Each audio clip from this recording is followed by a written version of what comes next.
안녕하세요. 닥터리TV 가정의학과 전문의 원장 이진복입니다.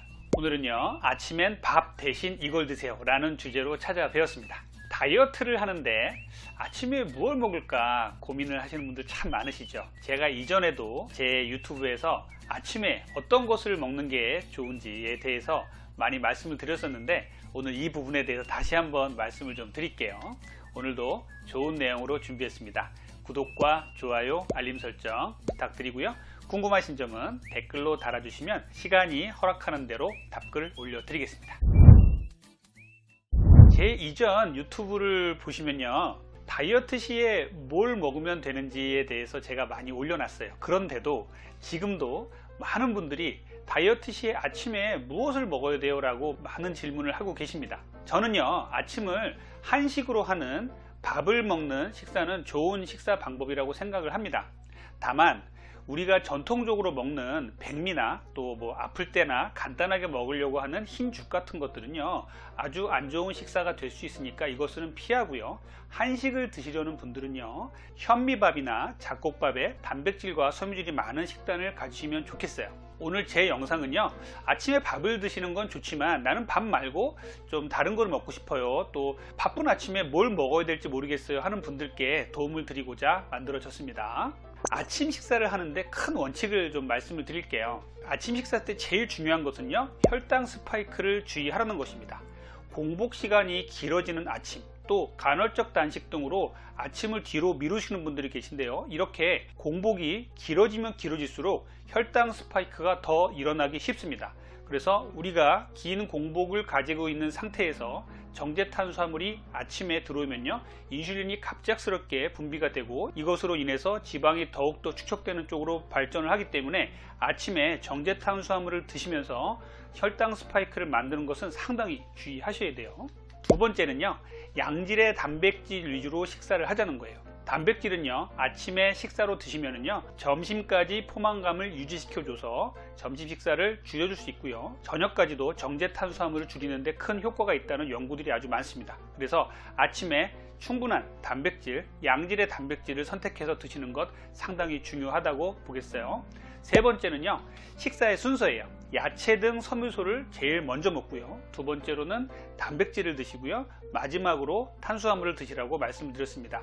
이렇게 식사의 순서는 꼭 지켜주시면 좋겠어요.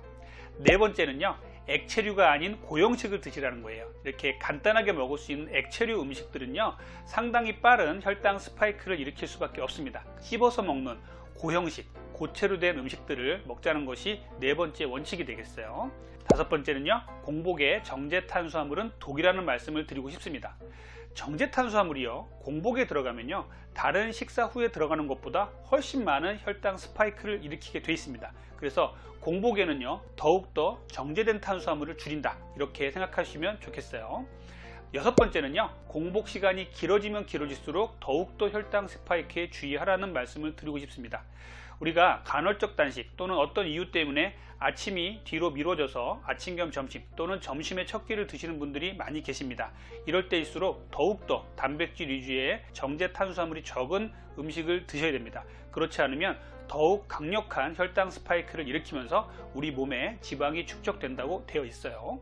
아침 식사 추천 음식을 구체적으로 말씀을 드릴게요. 이 아침 식사 추천 음식은요, 제 이전 유튜브에 자세하게 다뤄놨지만 오늘은 아침 식사를 먹을 수 있는 음식들에 대해서 쭈루룩 나열을 해드릴 것입니다. 아침에 뭘 먹을지 고민이신 분들, 도대체 아침에 먹을 게 떠오르지 않는다는 분들이 도움을 받으시라고 이렇게 제가 쭉 나열을 좀 해드릴게요. 자, 첫 번째는요, 무가당 그릭 요거트예요.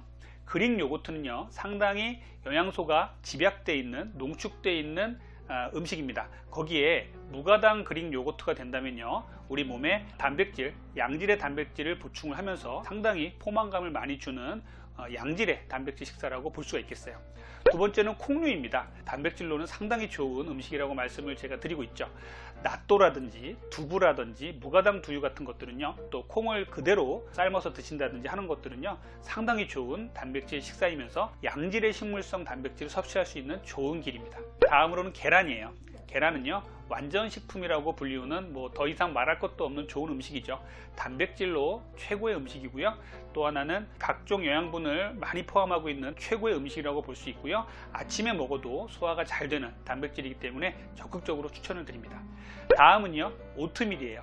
오트밀은 아주 좋은 탄수화물이에요. 그러면서 우리 몸에 정제 탄수화물이 아닌 탄수화물을 공급하면서도 포만감도 유지시켜주고 상당히 천천히 우리 몸에서 혈당을 올려주기 때문에 좋은 탄수화물이라고 볼 수 있습니다. 단 통 오트밀을 불려 드시는 오트밀을 추천을 해드리고요. 가루로 만든 오트밀은요 다른 밀가루와 다를 바가 없기 때문에 크게 추천드리진 않습니다. 다음엔요 단호박이에요. 단호박도 아주 맛있으면서도 간편하게 아침에 먹을 수 있는 아침 식사 대용식이 되겠어요. 그 다음엔요 육류인데요.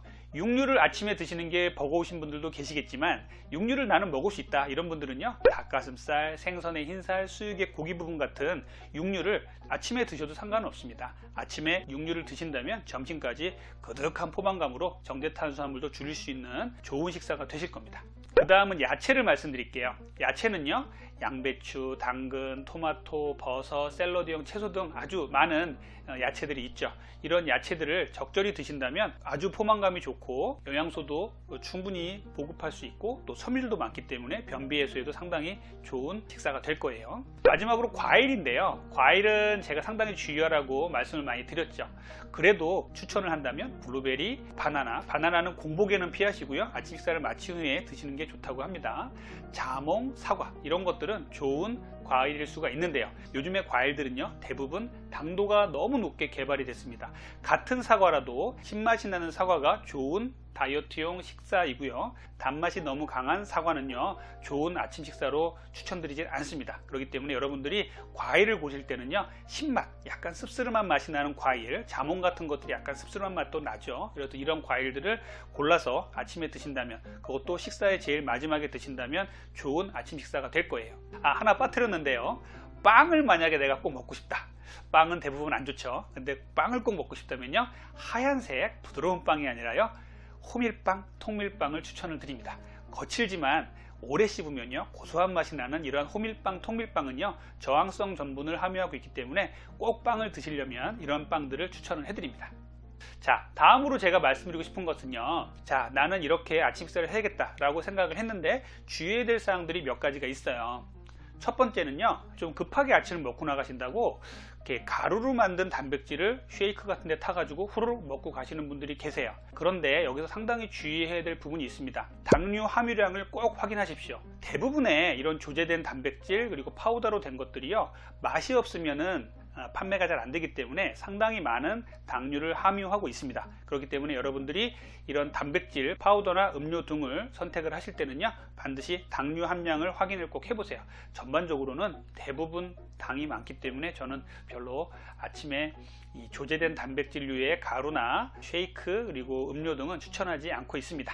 어떤 분들은요 단백질을 먹었더니 계란을 먹고 그릭 요거트를 먹었더니 포만감이 너무 많아서요 너무 힘들어요, 소화장애가 오는 것 같아요, 못 먹겠어요, 이런 분들 계세요. 그런데요 거꾸로 얘기하면 단백질의 이런 포만감은요 좋은 현상이라고 볼 수도 있는 겁니다. 왜냐하면 조금만 드시면요 그 포만감을 적절히 유지하면서 점심 오후까지도 정제 탄수화물을 안 먹게 만들 수 있다는 것이에요. 그래서 여러분들이 어떤 단백질을 먹었는데 포만감 때문에 속이 너무 불편하다 이런 경험을 갖고 있었다면요 양을 더 줄이십시오. 그러면요 적절한 단백질 양도 내 몸에 들어올 뿐더러 소화기관도 편하게 오후까지도 정제 탄수화물을 안 먹게 되는 그런 습관을 들일 수 있을 것입니다. 자, 다음으로는요 탄수화물 당류의 함량을 꼭 확인하자는 거예요. 조제된 음식들을 상품으로 사면요 영양 정보가 있습니다. 영양 정보 표시를 잘 보셔야 돼요. 그래서 거기서 탄수화물 함량, 당류 함량을 잘 살펴보시고 이 탄수화물과 당류 함량이 적은 것을 잘 골라내셔야 됩니다. 탄수화물이 0인 것은 그렇게 많지 않아요. 뭐 녹차 정도가 있겠죠. 그런데 무가당 그릭 요거트도 만드는 과정에서 당이 조금씩 생기기 때문에 탄수화물과 당류 함량이 0인 것은 거의 없지만 그래도 우리가 비교를 해서 최대한 당류 함량이 낮은 것을 고르는 것 상당히 중요합니다. 다음으로는요 갈아먹는 탄수화물은 독입니다. 과일도 마찬가지입니다. 단백질을 갈아 먹는 건 문제가 안 돼요. 탄수화물을 갈아 먹는 것은 우리 몸에서 정제 탄수화물이 아주 강력하게 우리 몸의 인슐린을 자극하기 때문에 갈아 먹는 탄수화물은 안 된다는 거 꼭 말씀을 드릴게요. 그리고요, 유동식 주의하자는 말씀 꼭 드릴게요. 유동식이라는 것은 후루룩 목 넘김이 쉽게 만들어진 음식입니다. 죽이나 누룽지 각종 제품으로 나온 것들 중에서 유동식으로 후루룩 먹을 수 있는 것들은 대부분 우리 몸에 인슐린의 급작스러운 분비를 늘려서 지방을 축적시키게 됩니다. 그래서 유동식으로 된 죽이나 누룽지는 절대 아침에는 피하시는 게 좋아요. 오늘은요, 여러분들과 함께 아침엔 밥 대신 이걸 드세요 라는 주제로 말씀을 나눠봤습니다. 아침에 제가 말씀드린 이런 식사로 식사를 하신다면요, 다이어트와 건강을 동시에 잡는 좋은 아침 식사 습관이 될 것입니다. 다음번에는 더 좋은 내용으로 찾아뵙겠습니다. 지금까지 여러분의 건강한 다이어트를 항상 응원하는 다이어트 멘토 닥터리 원장 이진복이었습니다. 감사합니다.